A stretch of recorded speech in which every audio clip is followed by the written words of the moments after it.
पूर्ण मला sugar, BP, bad cholesterol, गुडघ्याचं दुखणं, पुन्हा आपण झाडझूड वगैरे करायला लागलो तर पूर्ण अशी डोक्यात हवा भरायची, म्हणजे असं जड जड डोकं होऊन जायचं असं. पुन्हा हातापायाला मुंग्या येणे.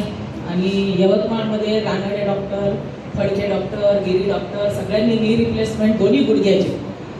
भगत मॅडम माझ्याकडे कंटिन्यू 2 महिने आल्या.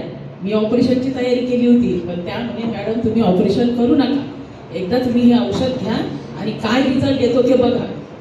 मी घेतल्यानंतर महिनाभर 2 महिने मला 1% रिझल्ट आला नाही.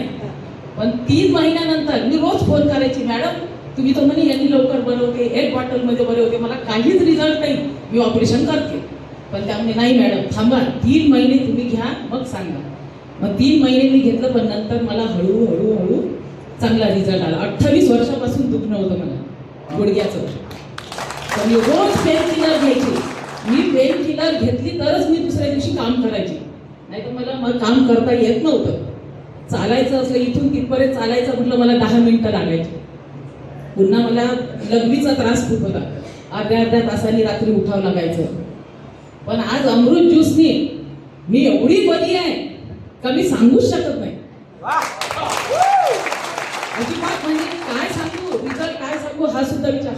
देहनकर सर नेहमी म्हणायचे मला का मॅडम तुम्ही रिझल्ट केव्हा सांगता, पण म्हटलं नाही अजून 2-3 प्रॉब्लेम सॉल्व्ह व्हायचे आहे माझे, मी त्याच्यानंतर रिझल्ट सांगणार, तोपर्यंत नाही. तरी अजून 1-2 रिझल्ट माझे व्हायचे आहे, ते अजून 2 महिन्यांनी मी सांगणार. हर हर